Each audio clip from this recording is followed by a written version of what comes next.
1, continuing education unit for social workers.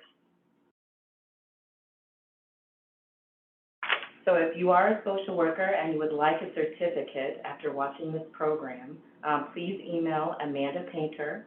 You can find her email address in the chat. And then please just give us about 7 to 10 business days for us to email your certificate. Also, it's important to mention the name that you would like to appear on your certificate must match the name that you used to register for the event, as well as the name used to log on to watch the event as well. So everybody keep that in mind. And again, if you have any additional questions about that, please put them in the chat. Also, we will be recording this program, and you can find the video and many others on our YouTube channel. Again, you can email Amanda for that, the information and the link to that as well. And so everybody, again, thank you for joining us. Let's begin. Rabbi Dan, thank you so much for joining us today. Really looking forward to talking about keeping kosher and the importance of it. And so what drew you, I guess, to being a rabbi? Oh, well, I've been a rabbi for about 12 years now, and it goes back quite a while.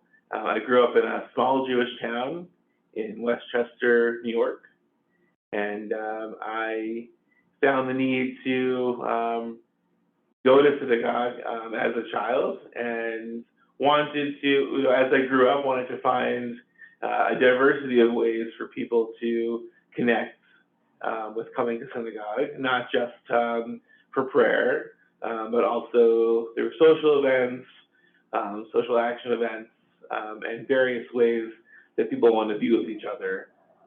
And I never thought at first I'd be involved in healthcare or helping out here on campus. But as I grew my rabbinate, I really felt more drawn to individual moments with people, both in their oys and their joys, in both the pain and times that are good. So that's really drew me, and I really fell in love with my work here at CESLC. I'm the senior rabbi for all of our residences at Ring and Revitz, at Landau and Cohen Rosen, here at Hebrew Home, of course, Foster with Cisco God, and all of our associates do just great work, and really not only give care, but also connect and become a part of the family. So I'm happy to be part of that family also. Wow, okay, thank you so much. So it's a huge campus, and so a lot of work to do. Yeah, absolutely, sure. So as a Jewish faith-based community here at Charles E. Smith Life Community, we keep kosher at all times, of course, across campus. Can you tell us the meaning of the word kosher? What does that exactly mean? Sure. So kosher is used in a lot of ways. We use it, I think we, Americans use the word kosher just to mean that things are good, things are all right, things are kosher. And that is actually a very good usage of the word. There are things that are correct in how we do our Jewish practice. So food is most associated with kosher. The food is prepared and purchased in a kosher way, but also any of the instruments or tools we use in other commandments, and other aspects of Jewish life also are known as kosher or as not kosher. So that's really the word, and very simply means fitting. So yeah, that's what kosher is. Yeah. So fitting. So you kind of mentioned laws. Sure. So what is the historic and cultural significance as it ties into your Jewish faith? Yeah. Kosher, kosher food, as I think we're mostly going to talk about today, means a lot of different things for many Jewish people and beyond. So many people relate to the idea of being kosher, and there's a lot of different ways to consider that. We normally think of it as separating meat from milk. We think about it as not eating certain foods, like shellfish, pork products. So all of these are different ways to address it. And, there are many Jews that, consider it a part of their faith, even if they don't necessarily eat all of their meals that are kosher. Mm-hmm. They address it and care about it. And the real important point about it is that kosher is a part of a larger system of being holy. So holiness is about taking out a part of our everyday and making one aspect of it a little more special or unique. And that just like we have 7 days of the week, we take out one of those days in order for that one to be the Sabbath, Shabbat, to concentrate that God has given us our chance to celebrate the week and to be out there in the workplace, but also a chance to reflect on what God has given us. And that's the same for food as well. So God gives us all the food in the world, all the chance for us to grow it, to hunt it, whatever it is. But he takes out the chance for those that choose to think about it, that the food we eat is special to us. And this, some people think that can be accomplished by a very dictated set of rules. But I think kosher is even just taking the time to look at your food and realizing where it comes from and the benefits of who made it and where how much work went into even that one cherry tomato. That is also an aspect of being kosher. Of course, here at CESLC, we keep the highest standard of being kosher, or a very strong standard of being kosher. And it takes really the whole team. When we come in as associates for orientation, a part of orientation, everyone from the head cook to the head nurse spends a half an hour learning what plates are meat and what plates are dairy. So we all are on board.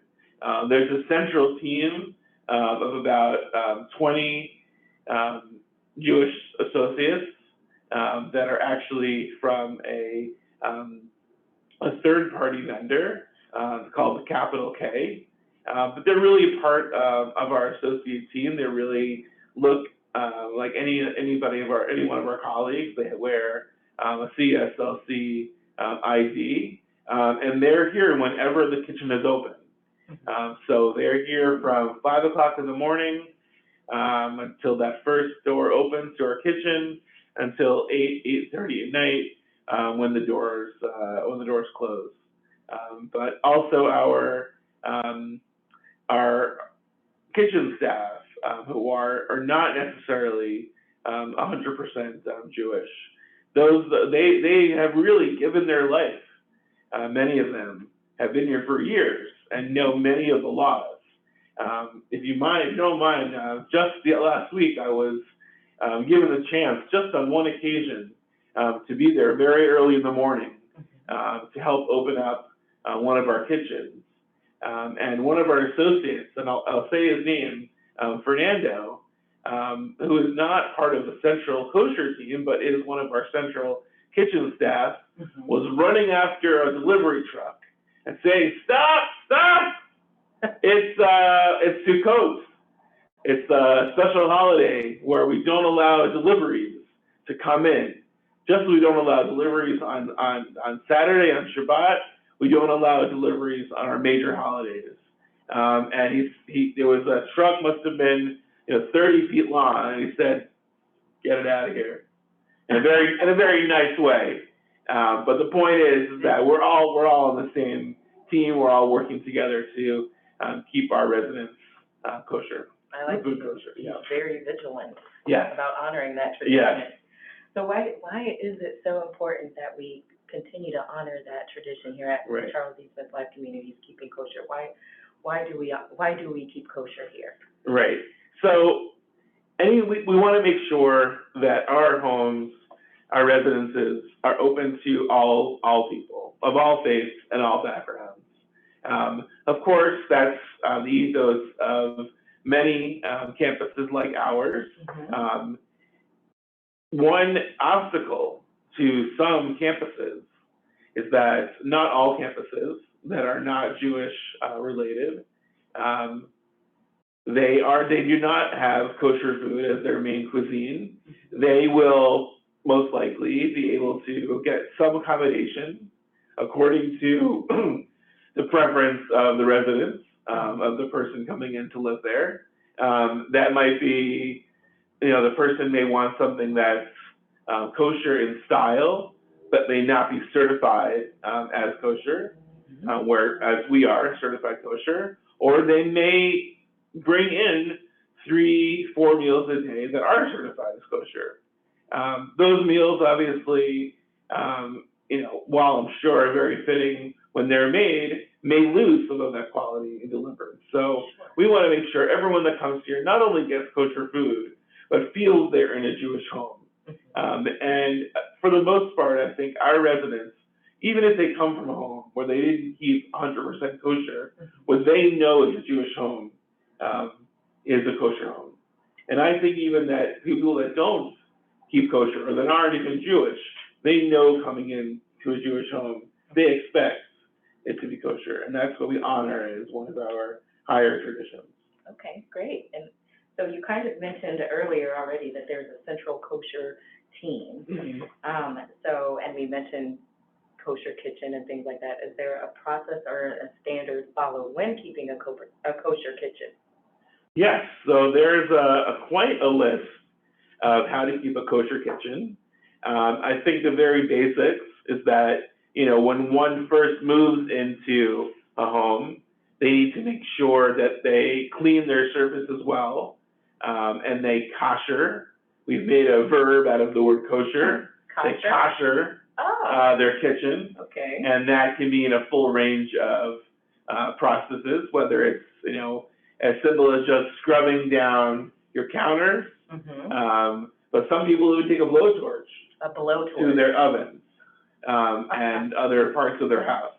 Wow. So, but other people will, of course, bring in or purchase plates in order to separate their meat meals from their dairy meals. Okay. And others will have even a third set or a few different vessels that are neither dairy or meat, and those are called parve.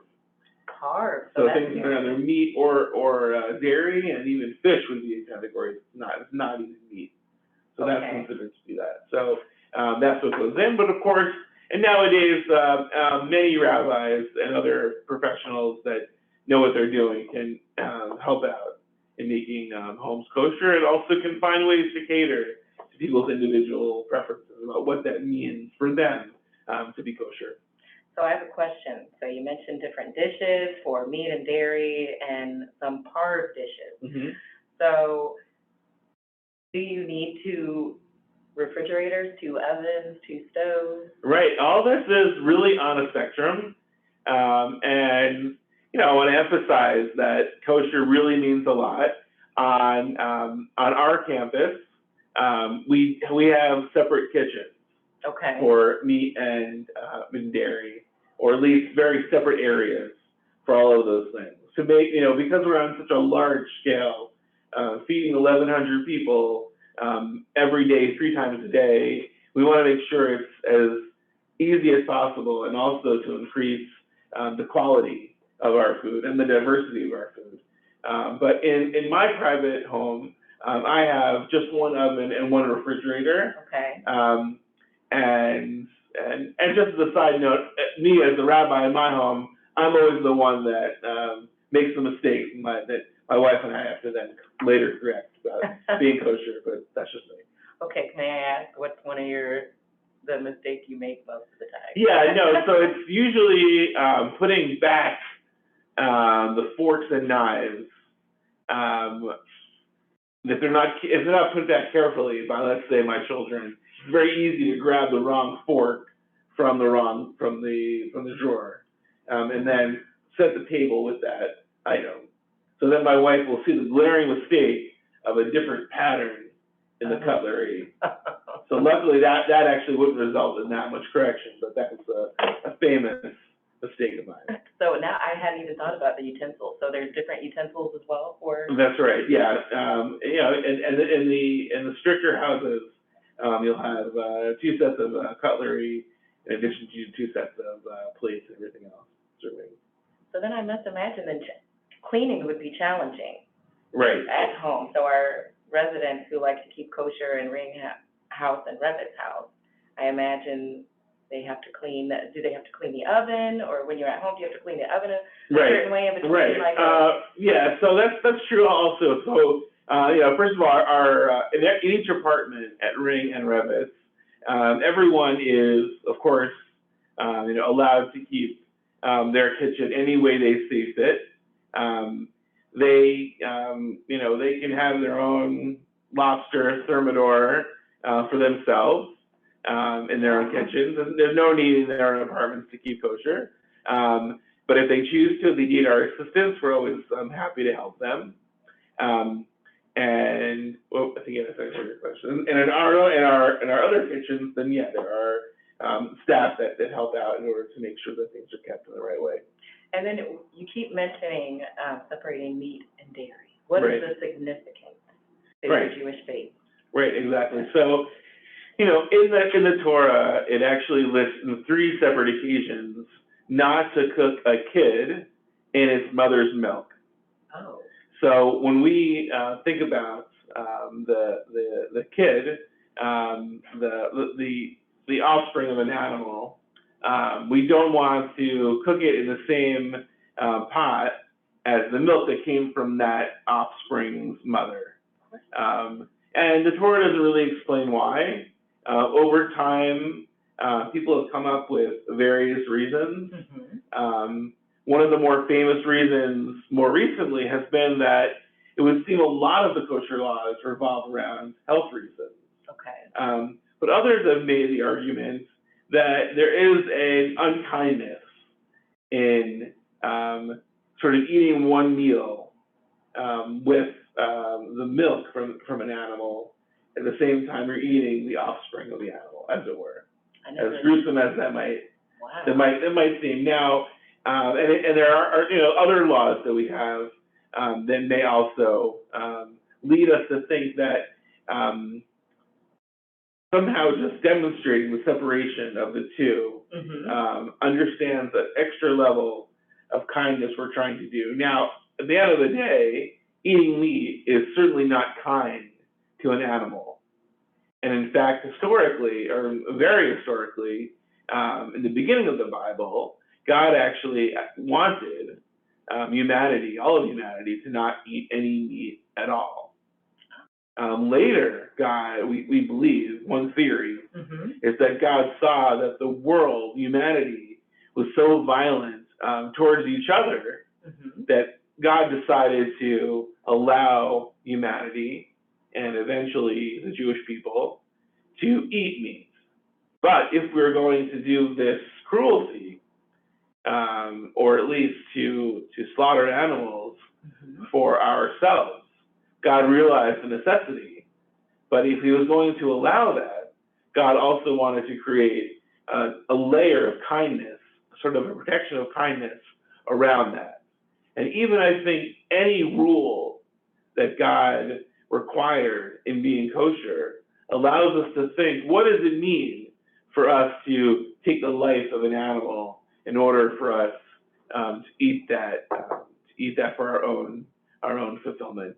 And this is all to say that many Jewish people are full-fledged meat eaters. Right. I myself am one of those meat eaters. So that's pretty powerful. I never even thought about that meat, and you know, I'm not Jewish, I'm not practicing, but that's pretty powerful, and it gives me something to think about when I want that steak, you know, basted in butter. Right. Well, there's always earth balance, which is our family secret. So earth balance, plant-based, right? Right, exactly. Thank you. So are there, and I guess I wanted just to ask out of curiosity, are there humane ways that's acceptable, by the Jewish faith to kill an animal or slaughter Sure. an animal for food. Right. So each of the animals that are permissible, are first of all animals that they themselves, the animal, is a herbivore itself. Okay. So we don't eat animals that are predators. That again is evidence that the animals we eat are kind to other animals. Wow, I never thought so. Yeah. And the way that we slaughter them, at least according to the science at the time that the rules were established, the rabbis believed at that time that that was the most humane, really the quickest way to slaughter an animal. And a lot of those same methods are used today, and you could make the argument that there may be more humane ways. Right. But I would still argue that it's still pretty much at the very close to the same level of humanity or the same speed at the slaughter of each animal that we're allowed to eat. Wow, I really admire the value you uphold of kindness. So now when we're talking about meat and dairy, is there a specific amount of time that you have to wait Sure. for consuming? Like if I ate a dairy meal and now I want to consume my meat meal, Right. what's the proper amount of time to wait? Right. So it doesn't really tell us the time in the Torah. It doesn't, and there are really various different sets of holy books where we derive the rules from. So first we have the Torah, the first 5 books of the Bible, and then we have the oral tradition, which originally was not written down, but now is, and that's the Talmud. So the Torah doesn't say anything about the time. And the Talmud doesn't really lay out numbers of minutes or hours. Only later do we really understand how much it is. But what it basically discusses in the Talmud is if I have meat at one meal, the next meal should not be, it should be either at the wait till the next meal to have dairy. So this became varied about what one meal was and how much the time would be for the next one. So for example, Jews nowadays that know their tradition is rooted from Germany or from England or from Western Europe, wait only 3 hours between meat and dairy. And those from Northern Europe wait 1 hour between meat and dairy. And those from Eastern Europe wait 6 hours. 6 hours. So we assume, and this is really a much more modern theory, we assume that a lot of this comes from the culture at the time, when different cultures ate their meals. So if you think about, and this is not to say that this will continue to evolve, you know, I certainly have a meal and then and then have various snacks throughout the day. I'm not sure if snacking was a part of any culture in the medieval period, which when a lot of these rules are codified from the Talmud. But nonetheless, it's really meat to dairy. For the most part now, the dairy we eat doesn't stay in our mouth or doesn't stay attached to our teeth as long as the meat does. So it becomes more dissolved. It dissolves faster than the meat. So you can have, if you want to, if there was such a place, which I don't know of one, if there was a kosher diner that served both milkshakes, real milkshakes, and then next door had real hamburgers, you could, in theory, have a milkshake and then go next door for a hamburger. Oh, I like that. Dessert before dinner. That was, yeah, that is a good idea. So then let me ask this. Is there any rule or law that says you have to, like, which meal that you have to consume first in the day? Like, No, no. Break your fast. Before I was a healthcare chaplain, I was a campus chaplain. I was a college chaplain, and a very big event that we had each year was meat breakfast, which to many of you listening, I'm sure sounds not so great, but to an 18-year-old, a meat breakfast sounds amazing.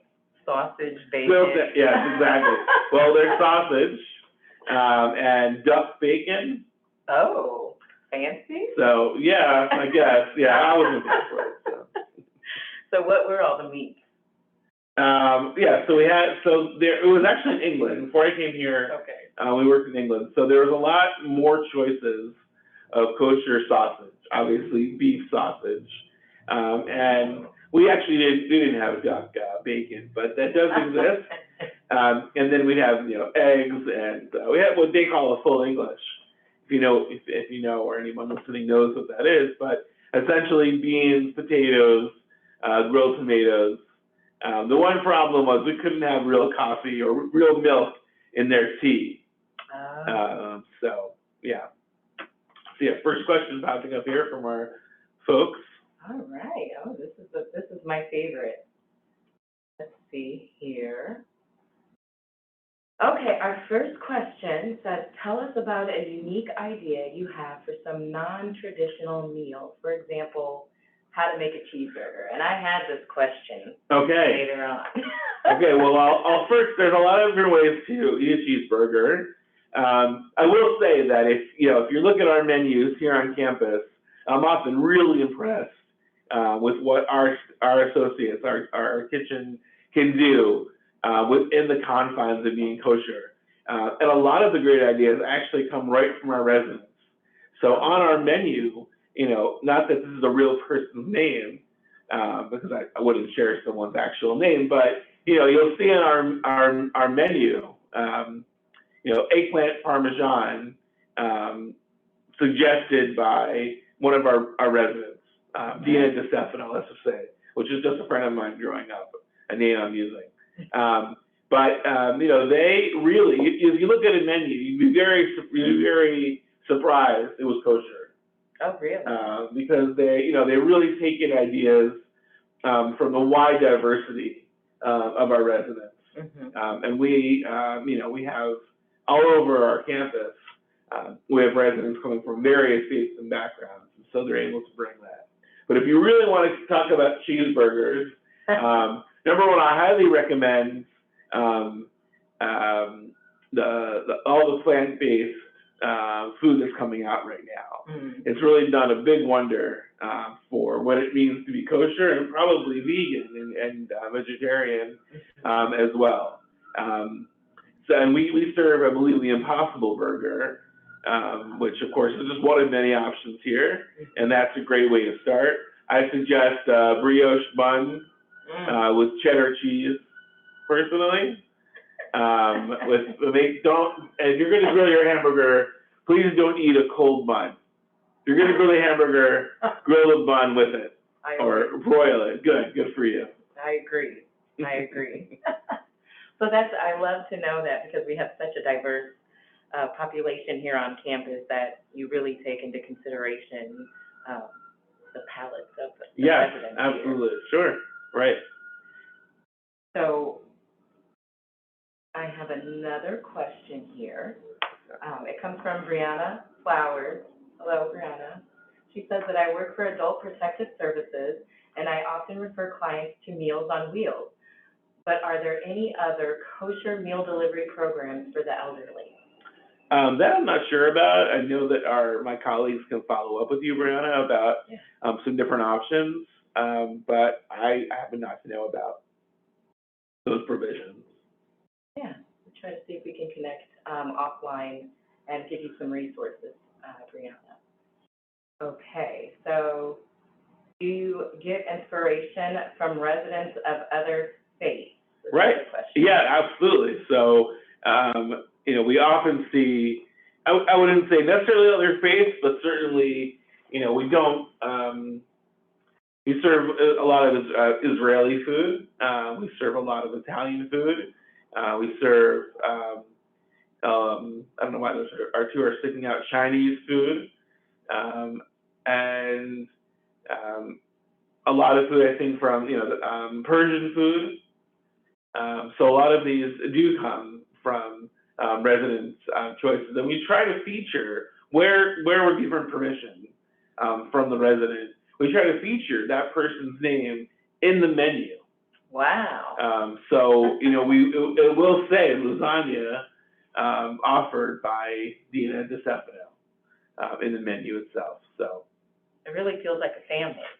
Yeah, absolutely. And you see someone's name. We put our menus up at Hebrew Home. I believe other residences also.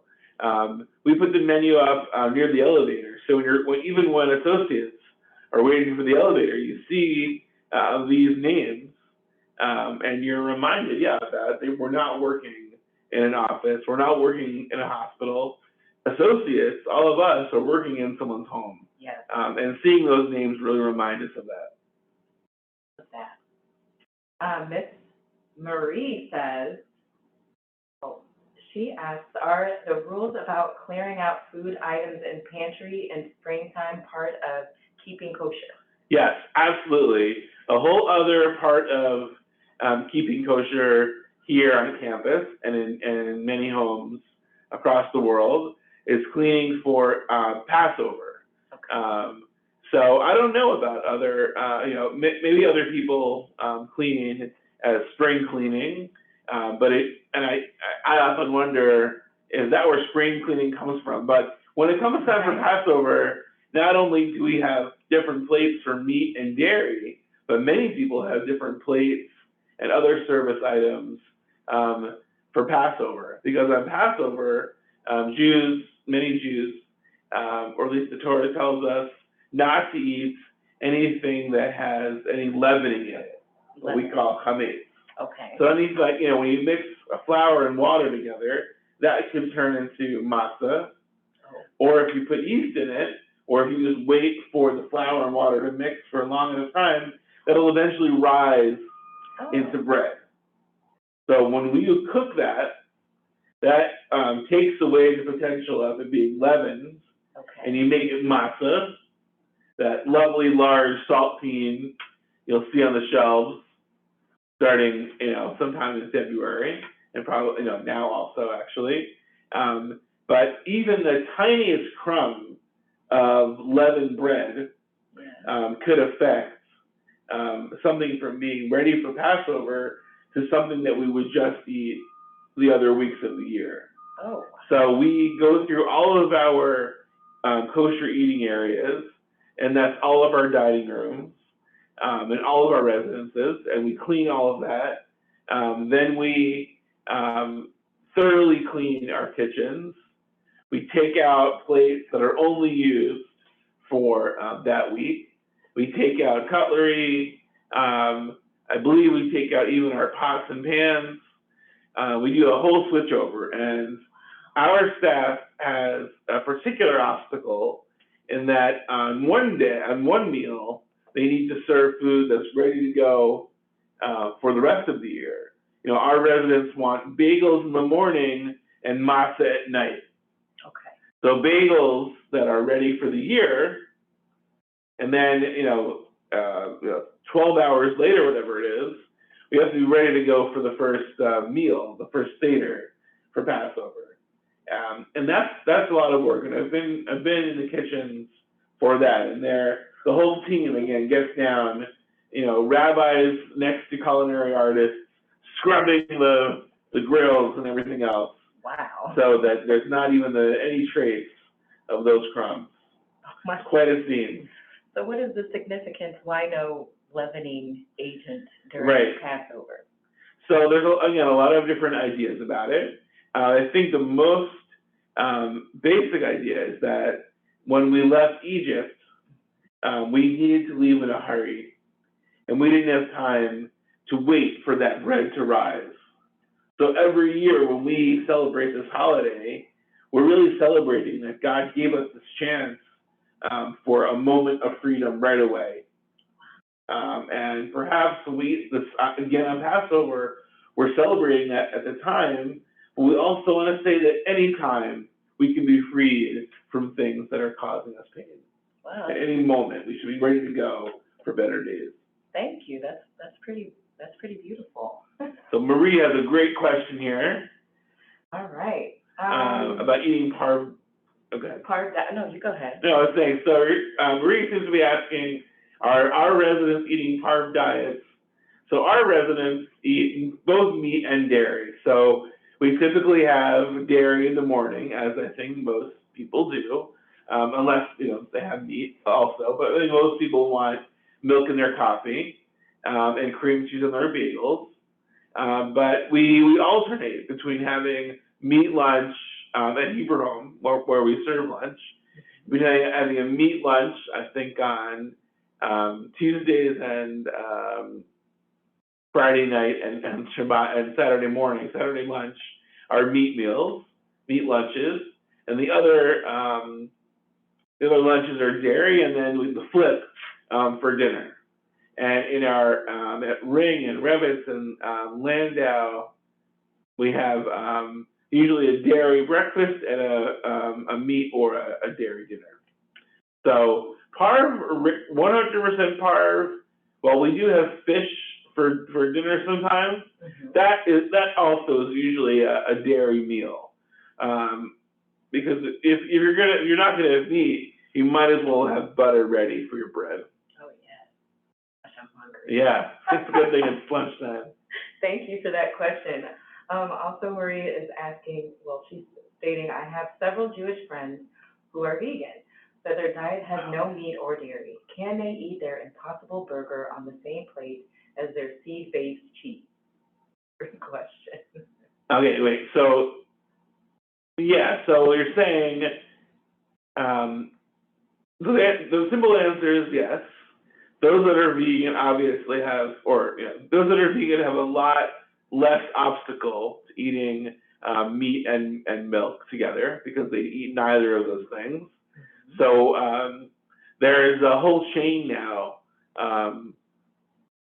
of places that are in Whole Foods called Plant Burger, and it's amazing. And more recently, more of them are getting certified by rabbis. And they have cheeseburgers, so those are very good to eat on the same plate at the same time. Thank you. Wow. Okay. And then I had this question myself. What are the recommendations on where to shop for kosher food, like canned food, already prepared food? Sure. What do we need to look for? Yeah. So in this area, almost any big store, Giant, Safeway, all of those have a lot of the essentials. And really, I mean, as far as canned food, all of them have some options for the basics. If you're looking for groceries and you're shopping for someone that wants to keep kosher and you're not that familiar, you might want to reach out, and I'm happy to send out to this group, or you're welcome to respond to the follow-up email for more help.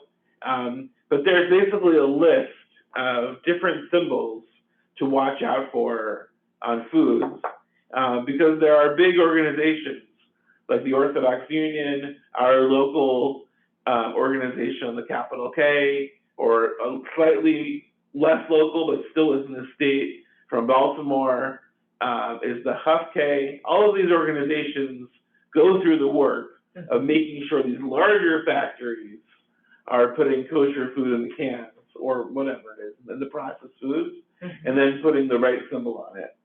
And then some larger rabbis with bigger titles than mine, different titles than mine, have said which of those symbols are advisable to eat from. So I can send you a list. It's very easy to find out from. So that's the best way. If you're looking for kosher meat and kosher cheese, that's a little harder to come by. But my go-to for kosher cheese is the Giant right near our campus here on, what is that, Rockville Pike? And the Giant, the big area there. Kosher meat, they do have some kosher meats there. They have some kosher cold cuts. Do you call it cold cuts here, or do you call it deli? Because my wife calls it deli, but I call it cold cuts. I call it cold cut. Okay. I'm from the Midwest. Okay, well, that doesn't help us too much for folks here, but feel free to tell us in the comments. Tell us in the comments. Anyway, so you can get sliced meat, whatever you call it, at that Giant. But if you want raw meat to cook, our most local is Moti, and that's you can look it up, but it's about 10 minutes from here. And then if you're closer to the district, the closer place there is called Shalom's. All worth looking up, and we're welcome to put out those addresses and phone numbers in the chat. They also have great takeout meals, both of them. They have a great, every week, though, Shalom's has a themed Shabbat package where you pay for basically, different styles of cuisine. So some weeks they do French, and some weeks they do Greek, and they will have that ready for you to go, and they may even have a delivery for more local folks. Well, thank you, because I'm always looking for a place to have my food delivered. Yes, absolutely. That's a reason not to cook. Yeah, and here in this area, if you have Grubhub is from Ring House and from all of our houses here.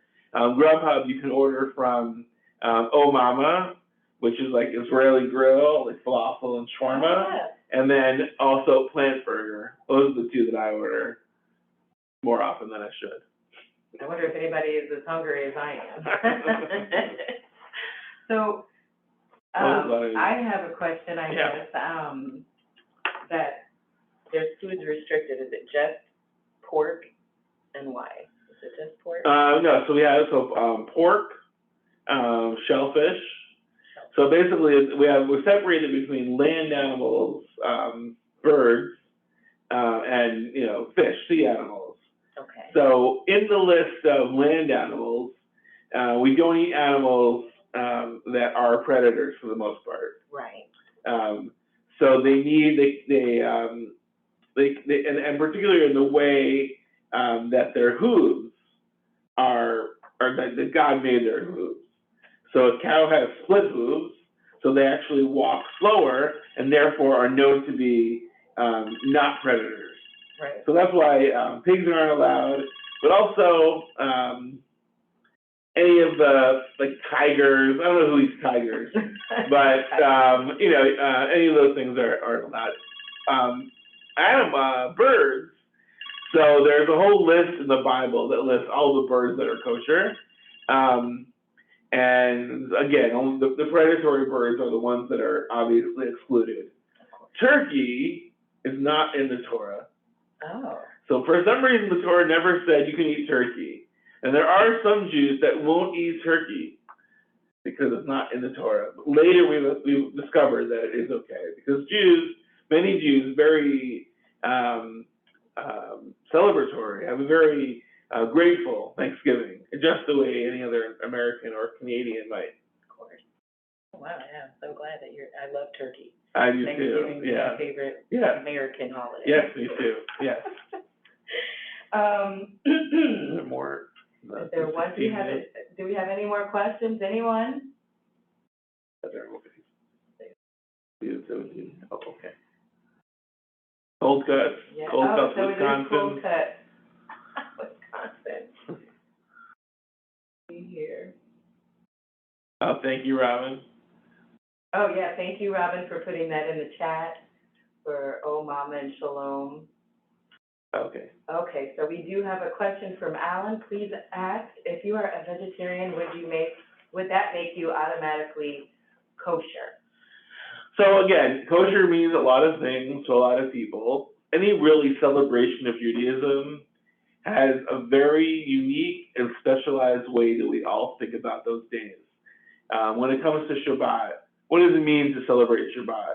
Does it mean you have to go to a synagogue? Does it mean you have to come home and light candles and drink grape juice and have challah? Can you go to the movies every Friday and bring your own matzo ball soup to the movies, and that's what you call Shabbat. Absolutely. Judaism is what we make it. The Torah describes a very specific way, and the Talmud makes it even more specific. So, if you had if you in your own home had only vegetarian, it's more likely that you're keeping the rules according to the Talmud. If you are, saving, if you sometimes, want to give, make your friends or your family a meat meal that's not kosher, that makes it more challenging. And if you buy products that are not labeled as kosher, again, that makes it more challenging to fulfill all the requirements of what the Talmud and the Torah say are kosher. But sure, by and large, broad strokes, vegetarian has no meat, and vegan has no cheese. Right. So you're pretty much fine with vegan. And nowadays, you'll see a lot of vegan restaurants will even have rabbinical certification to tell everyone that it is in fact 100% kosher. That was a great question. Thank you. We have another question. Is halal similar to kosher? Right. So I don't know too much about halal, to be honest. I should know more. Halal, I believe, a lot of people think that kosher means that a rabbi has blessed something to make it kosher. Mm-hmm. So while we do have a lot of rabbis on our kosher staff, none of them, put their hands on the food and bless it. But I believe there is more of a connection of the halal food and its connection with Islam, with the clergy of Islam. So I believe that halal has more of that connection. But I also know that, at least I've heard, that someone that only eats halal meat will also eat kosher meat. I don't know of anyone in reverse, but you're welcome to tell me that you're one of them. Maybe Rabbi Michael will tell me somebody else because he's commenting. But I don't believe I know anyone that keeps kosher and is strictly kosher, and also eats halal. But I could be wrong. Let us know. Sure. Angela, she wanted to make a comment, and she's saying, a great problem I see is when going to the deli, the usage of the same slicer when slicing pork products and non-pork products. Also, many ingredients use different words. That is gelatin, which is a pork product. Interesting, right. So about the deli, so, when I myself have gone through different stages of what I've called keeping kosher. And there was a very long time where I would eat meat in any place, and then there would be a stage where I would only have kosher meat, but it could be caught in any deli. And a lot of delis that I saw actually kept a few packages of Hebrew National, which is identified as kosher. But they would use the same slicer for the pork products or meat that was not certified as kosher. So you can, I would imagine, you can ask the deli slicer to clean the slicer, as I think he or she should anyway. I don't think anyone really wants to taste of their turkey slicing should not have the taste of roast beef on it, for example, or salami, because that's kind of more spicy. Mm-hmm. So I think they're pretty clean. I'm not saying that that would be certified and strictly kosher, but if you're someone that will eat kosher meat in an establishment that's not 100% kosher, that might be able to allow you to have the kosher meat in that package. But strictly kosher would require you to only eat from a deli that is certified as kosher, and there wouldn't be products. Gelatin, similar. Mm-hmm. Gelatin actually, as I understand it, there's actually a lot of different kinds of gelatin. So gelatin, I believe, is when you take the byproduct of an animal and cook it in a way, or not cook it, but warm it up to a degree where it becomes hard. Okay. So you can take fish fat and make that into gelatin also. Oh. So if you go to the Giant that my wife and I call the Kosher Giant because it has more kosher stuff, they have a whole area of the store where they have kosher Haribo and kosher gummy bears and all that stuff that we have to buy, otherwise our kids will kill us.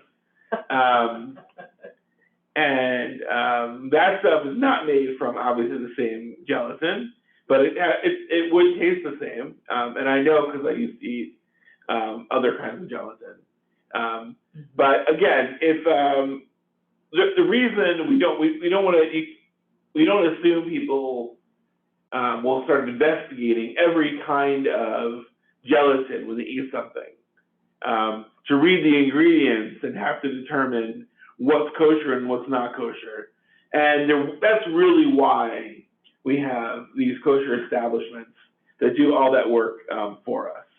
But it's not always easy. If you're out in a place without much kosher food, or you really want to help out your client, for example, to get a very particular brand of something that they want to keep kosher, you might be drawn to just reading the ingredients because there is no label. And I'm happy to talk to you about how to navigate that. Because in England, again, for example, they don't have kosher symbols. They don't. And in a lot of places, they do rely, in some ways, on the list of ingredients. Okay. But that's more detailed. Happy to talk about that separately. Well, we're almost at time. I think let me see. Is there anything that you think that we should know? Something that most people don't know about keeping kosher? Yeah, I think, what you might not consider is that a lot of things, most foods that you're eating anyway, actually is kosher. And, I think before even kind of entering, perhaps this is your first time you're hearing about what it means to see these symbols, it might be interesting to start looking at a bottle of Coca-Cola or Diet Coca-Cola, or whatever it is. You might see a U with a circle around it. And that is an example of the kosher symbol OU. If you look at a can of Bumblebee, you'll see the OU there. When I started keeping kosher, when I was in my, late 20s, early 20s, let's say. I was living with my mother, and she was trying to assist me and trying to, she was going shopping. She bought everything that had a kosher symbol on it, and so it's an interesting thing to start looking at your own food and see what's there that's kosher. Alan is asking, can you mix eggs with meat? Good question, Alan. Thank you. Right, you can. So eggs, the eggs that we buy are eggs that have not been, are just eggs. They're not there to make other birds. And we do check to make sure that there's no blood in the eggs. To make sure that, because one of the other requirements that doesn't come up all that much in the food that we eat now, right? Because we eat raw meat that's prepared, so we salt meat that's raw in order to take away any of the blood. But it's possible that there might be red in the eggs, and we've determined that red to be blood. Some people say that's not actually blood, but it's not the same blood. But once we check the eggs to make sure there's no red in it or blood in it, that's considered part of itself. Oh. Because it's not really yet a meat product. So, and it's not dairy either. So we make meatballs with eggs, and we have cheese omelets. Wow, I did not know that about the eggs. Thank you. And now I have seen that little dot, and I've freaked out and removed it because I. Oh yeah. Yes, so brown eggs tend to have more red Yeah, than white eggs, for whatever reason. well, that's something I didn't know. Thank you so much. Yeah. And thank you, everyone who joined us. Oh, sorry, this is correction. Oh. You're right, I apologize. It's not the Chav K, it's the Star K. My apologies. Oh, thank you. And thank you, everyone who joined us. Thank you, Rabbi Dan. Thank you so much. This was such a fun, informative discussion. And we hope everybody has a wonderful day. Please remember what we discussed in the beginning. If you are a social worker looking for a continuing education unit, please find Amanda Painter's information in the chat. And until next time, join us October 27th as we discuss innovative approaches to cognitive impairment and memory care. Thank you. Have a great day. Thank you, everybody.